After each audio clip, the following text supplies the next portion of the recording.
සුබ දවසක් ආදරණීය ඔයාලා හැමෝටම අදත් මං ඔයාලව ගොඩක් ආදරයෙන් මගේ YouTube channel එකට පිළිගන්නවා. ගොඩක් දෙනෙක් X ගැන රීඩින් ඉල්ලලා තිබුණා. ඉතින් අපි අද බලන්න හදන්නේ ඔයාගේ X ගෙවිලා ගිය පැය 24 තුලදී මොනවද හිතුවේ මොනවද කරේ එයාගේ ජීවිතේ මොනවද සිද්ධ වෙන්නේ කියන දේ දැනගන්න තමයි අපි හදන්නේ. එහෙමනම් එකතු වෙන්න රීඩින් එකත් එක්ක. වෙනද වගේ මදත් මං ඔයාලට ගෙනල්ලා තියෙන්නේ කලෙක්ටිව් රීඩින් එකක්. මේ රීඩින් එක පොදුවේ ඔයාලා හැමෝටම නරඹන්න පුළුවන්. රීඩින් එක ඔයාලට තවත් ඇකියුරේට් වැඩි වෙන්න මං අදත් ඔයාලට කාරණා කිහිපයක් කියනවා. බලන්න මේ දේවල් වලින් ඔයාලට කීයක් නම් ගැලපෙනවද කියලා. ඔයා මේ රීඩින් එක දකින වෙලාවේ වහිනවා නම් ඔයාට වහිනවා පේන තැනක නම් ඉන්නේ. ඔයාට මේ රීඩින් එක බලන්න පුළුවන්. ඒ වගේම තමයි ඔයා හඳ එළියේ ඉන්න ආස කරන කෙනෙක් නම් ඔයාටත් රීඩින් එක ඇකියුරේට් වෙනවා. ඒ වගේම ඔයා මේ රීඩින් එක බලන කාලය තුලදී ටිකක් තනි වෙලා හුදකලාව ඉන්න ආස කරන කෙනෙක් නම් තනිකමට වැඩිවම ප්‍රිය කරන කෙනෙක් නම් ඔයාටත් මේ රීඩින් එක බලන්න පුළුවන්. ඒ වගේම රීඩින් එක බලන මොහොතේ ඔයා ඉන්න තැනට කළු පාටින් මොනවම හරි දේවල් පේන්න තියෙනවා නම් ඔයාටත් මේ රීඩින් එක අදාළයි. ඒ වගේම ඔයා ඇඳන් ඉන්න ඇඳුම තද කළු පාට හෝ දුඹුරු පාට නම් ඔයාටත් මේ රීඩින් එක බලන්න පුළුවන්. ඒ වගේම මේ වෙද්දී ඔයා ඔයාගේ X ගේ නම දන්න කෙනෙක් නම් ඔයාටත් මේ රීඩින් එක ඇකියුරේට් වෙනවා. ඒ වගේම ඔයා මේ රීඩින් එක අහම්බෙන් දැකලා බලන්න හිතුණු කෙනෙක් නම් ඔයාටත් අද රීඩින් එක ඇකියුරේට් වෙනවා. ඒ වගේම ඔයා විදේශගත වෙලා ඉන්න කෙනෙක් වෙන්න පුළුවන්. විදේශගත වෙන්න බලාපොරොත්තු වෙන්න ඉන්න කෙනෙක් වෙන්න පුළුවන්. ඔයාටත් මේ රීඩින් එක ඇකියුරේට් වෙනවා. ඒ වගේම තමයි ඔයා මොනයම් හෝ අසනීප තත්වයකට මේ වෙද්දී බෙහෙත් ගන්න කෙනෙක් නම් ඔයාටත් මේ රීඩින් එක අදාළ වෙනවා.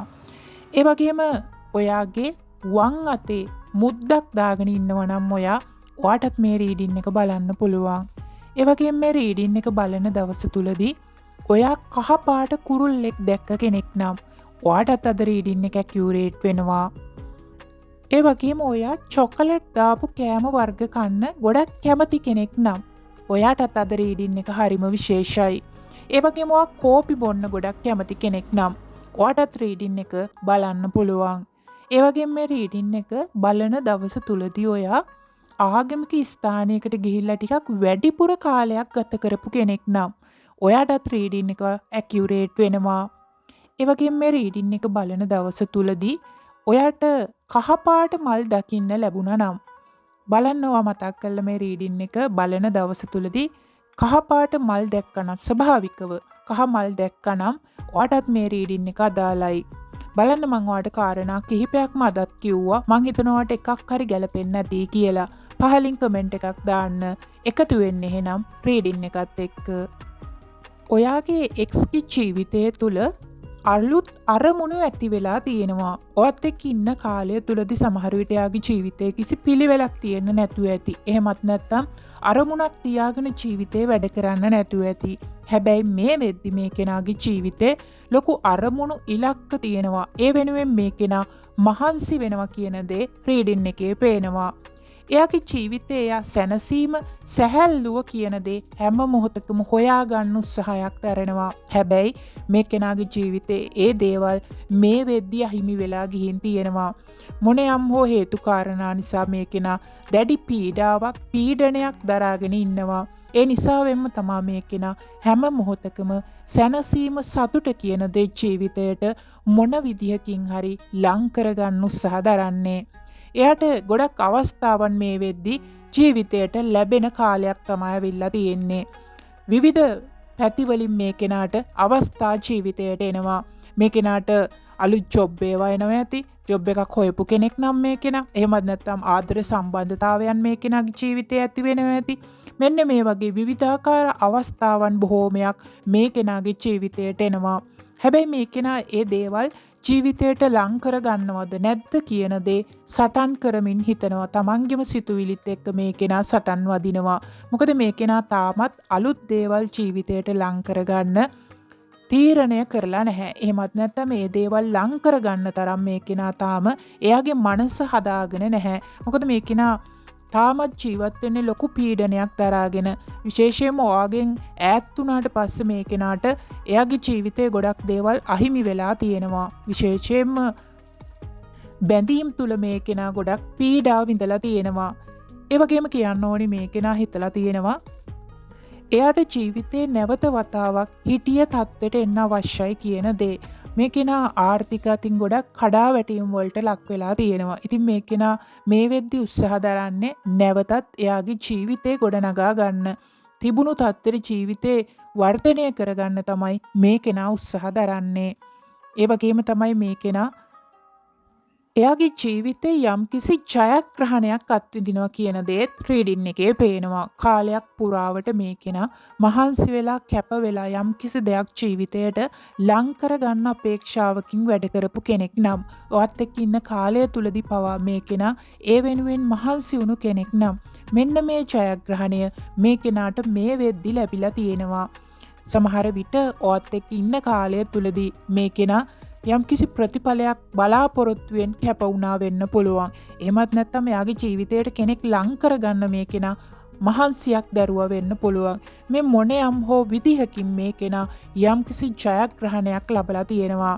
කාලයක් මහන්සි වෙලා කරපු කියපු දේක ප්‍රතිඵලයක් තමයි මේ කෙනාට මේ ලැබිලා තියෙන්නේ. ඉතින් ඒ නිසා මේ කෙනා ඒ තුලින් ගොඩක් සතුට කියන දේ විඳින්න උත්සාහ දරනවා. ඒ වගේම තමයි ඔයාගේ එක්ස් ගොඩක් අයට උදව් කරන කෙනෙක්, උදව් කරන්න කැමති කෙනෙක්. මේ කෙනා එයාට නැති වුණත් තවත් කෙනෙක්ට උදව් කරන්න පෙළඹෙනවා. ඒ වගේම තමයි මේ කෙනාට මේ කාලය තුලදී එයාටත් උදව් අවශ්‍ය වෙලා තියෙනවා. කාගෙන්ම හරි මේ කෙනා උදව් බලාපොරොත්තුවෙන් තමයි ඉන්නේ. ආර්ථික අතින් මේ කෙනාට නැගිටින්න කවුරු හරි මේ කෙනාට උදව් කරනවා නම් හොඳයි කියන මතයක තමයි මේ කෙනා මේ වෙද්දී ඉන්නේ. ඒ වගේම තමයි මේ කෙනාට ගොඩක් පාළුව තනිකම කියන දේ දැනෙනවා. ඔයා නැති අඩුව මේ කෙනාට හරි තදින්ම දැනිලා තියෙනවා. එයාගේ මුළු ලෝකෙම කාලයක් පුරාවට ඔයා වෙලා තියෙනවා. මේ වෙද්දී ඒ හැම දෙයක් මේ කෙනාට නැතිවීම ගැන මේ කෙනා ලොකු පසුතැවීමකින් තමයි කාලය ගත කරන්නේ. එයාගේ ජීවිතයට කවුරු එන්න හැදුවත් එයා තාමත් ඒ දේවල් වලට ලෑස්ති වෙලා නැහැ. ඉතින් ඒ නිසාම මේ කෙනාට තාමත් ඔයාගේ මතකයන් එක්ක ජීවත් වෙන්න සිද්ධ වෙලා තියෙනවා. එයාට හැම දෙයක්ම නැවත නැවත මතක් වෙලා තියෙනවා. මේ කෙනා ආසයි ඔයාලට නැවත වතාවක් කතා බහ කරන්න. ඔයාගෙන් විස්තර දැනගන්න, ඔයාගේ ජීවිතේ සිද්ධ වෙන දේවල් දැනගන්න, යාළුවෙක් විදිහට හරි ඔයාලට කතා බහ කරලා ඉන්න මේ කෙනාගේ හිතේ කැමැත්තක් තියෙනවා. හැබැයි මේ කෙනා ඒ දෙයට බයක් දක්වනවා. ඒ දෙයට මේ කෙනා තුල ශක්තියක් නැති වෙන්නත් ඉඩකඩ පවතිනවා. ඔයාට වැරද්දක් කරා ඔයාව රැවට්ටුව කෙනෙක් නම් මේ ඔයාගේ එක්ස් මේ කෙනාට ඔයාට කතා කරන්න හිතෙන හැම අවස්ථාවකම මේ කෙනා ආපස්සට යන්නේ ඔයාට කතා කරන්න තරම් මේ කෙනා තුල ශක්තියක් නැතිවීම නිසාමයි. නැත්තම් මේ කෙනාට ඔයාට කතා කරන්න හිතිලා තියෙනවා. ඔයාගේ සම්බන්ධතාවය නැවත වතාවක් ගොඩනගා ගන්න මේ කෙනාට කැමැත්තක් ඇති වෙලා තියෙනවා. ඒ වගේම කියන්න ඕනි මේක කලෙක්ටිව් රීඩින් එකක්. මේ රීඩින් එක තුල කියවෙන සමහර කාරණාවල් ඔයාගේ ජීවිතයට ඇකියුරේට් නොවෙන්න පුළුවන්. ඒ නිසා ඔයාට ගැළපෙන දේ පමණක් පණිවිඩයක් විදිහට අරගන්න කියලා ගොඩක් ආදරෙන් මම ඔයාලට මතක් කරනවා. ඒ වගේම මේ රීඩින් එක බලන සමහර කෙනෙක්ගේ ඔයාගේ එක්ස් ඔයා කතා කරනකම් බලාගෙන ඉන්නව වෙන්නත් පුළුවන්. ඔයාගෙන් ඉඟියක් හරි ලැබෙයි කියලා මේ කෙනා අපේක්ෂාවෙන් ඉන්නවා, බලාගෙන ඉන්නවා කියන දේ රීඩින් එකේ පේනවා. සමහර කෙනෙක්ට නම් මේ කෙනා නැවත වතාවක් ඔයාට කතා බහ කරනවා. ඔයා කතා කරනකම් බලාගෙන ඉන්නව වෙන්නත් පුළුවන්. මෙන්න මේ වගේ සිටුේෂන් එකක් මේ සම්බන්ධතාවය තුල පවතිනවා. ඒ වගේම මේ කෙනා කල්පනා කරලා තියෙනවා ඔයාලගේ සම්බන්ධතාවයට මොකද්ද මේ සිද්ධ වුනේ? මොනවද මේ විදිහට මේ සම්බන්ධතාවය කැඩිලා බිඳිලා යන්න අපි දෙන්න අතර සිද්ධ වුනේ කියන දේ ඔයාගේ එක්ස් ගොඩක් කල්පනා කරලා තියෙනවා. එයාටවත් හිතා ගන්න බෑ සම්බන්ධතාවය මේ විදිහට කැඩිලා යන්න මොනවද හේතු කාරණා වුනේ. තාමත් එයා මේ දේවල් වලට පිළිතුරු හොයනවා වෙන්න පුළුවන්. සමහර විට ඔයාගේ එක්ස් කතින් වැරද්දක් වුණා නම් එයා ඒ උණු වැරදි ගැන ගොඩක් පසුතැවෙන බව පේනවා. ඒ වගේ මේ දේවල් නැවත හදාගන්න, නැවත පිළිවෙලක් කරගන්න මේ කෙනාට අවශ්‍යතාවය තිබුණත් ඒ දෙයට දැන් ගොඩක් පරක්කුයි කියන දේ තමයි ඔයාගේ එක්ස්ගේ හිතේ තියෙන්නේ. ඉතින් ඒ නිසාම තමයි මේ කෙනා හැම මොහොතකම ගොඩක් කලකිරීමකින් යුතුව ජීවිතය ගත කරන්න මොනතරම් අවස්ථා ජීවිතයට ආවත් ජයග්‍රහණ ජීවිතයට ලැබුණොත් මෙන්න මේ දේවල් විඳින්න මේ කෙනා උත්සාහයක් දරන්නේ. ඒ වගේම තමයි මේ කෙනා ගොඩක් පිරිසක් ආශ්‍රය කරන කාලයක් තමයි මේ ඇවිල්ලා තියෙන්නේ. යාළුවෝ ගොඩක් ඉන්නව වෙන්න පුළුවන්. කාලය ගත කරන්න මේ කෙනා වැඩිපුරම එයාගේ හිත මිත්‍රාදීන් සමග තමයි මේ මොහොතවල් වල ගත කරන්නේ. මොකද මෙයාට අතීතය කියන දේ අමතක කරගන්න මේ කෙනා ලොකු උත්සාහයක් දරමින් ගමන් ඉන්නේ. එයාට ඒ දේවල් අමතක කරලා වර්තමානය අලුත් ජීවිතයක් බවට පත් කරගෙන ජීවිතේ ගොඩනගා ගන්න මේ කෙනා උත්සාහ දරනවා. හැබැයි මේ කෙනාට ආව අමතක කරගන්න සෑහෙන දුරට අමාරුයි. එයාට ඒක කරගන්න බැරි තරම්. මොකද එයාගේ ජීවිතයට ලැබෙන අවස්ථාවත් මේ කෙනා ප්‍රයෝජනයට අරගන්න නැහැ. ඒ වගේම කියන්න ඕනි මේ රීඩින් එකේ අවසානෙට මේ ඔයාගේ එක්ස් තාමත් ඔයාට ආදරය කරනවා කියන දේ. එයා ඔයාට ගොඩක් ආදරය කරලත් තියෙනවා. සිද්ධ වුණු දේවල් එක්ක ඔයාලා දෙපැත්තකට වුණාට කතා බහ නොකර ඈත් වෙලා හිටියට ඔය දෙන්නට දෙන්න ගොඩක් ආදරයෙන් බැඳිලා හිටපු කාලයක් සම්බන්ධතාවය තුල තිබිලා තියෙනවා. ඉතින් ඒ නිසාවෙන්ම මේ කෙනා අදටත් ඔයාට ගොඩක් ආදරය කරනවා කියන දේ රීඩින් එකේ පැහැදිලිවම පේන්න තියෙනවා. මෙයාට ඔයාව අමතක කරගන්න හරිම අමාරුයි. මේ කෙනා හරි කැමති නැවත ඔයාට කතා බහ කරන්න. හැබැයි ඒ දේටත් බයක් දක්වනවා. මේ කෙනාගේ හිත පිළි අරගෙන තියෙනවා. එයා තාමත් ඔයාට ආදරේ කියන දේ. ඉතින් බලන්න අද රීඩින් එක ඔයාට මොනතරම් ඇකියුරේට් වුණාද කියලා. ඔයාලගේ ආදරණීය අදහසත් මාත් එක්ක බෙදා ගන්න. ඔයාලා හැමෝටම වාසනාවන්ත සුබම සුබ දවසක්.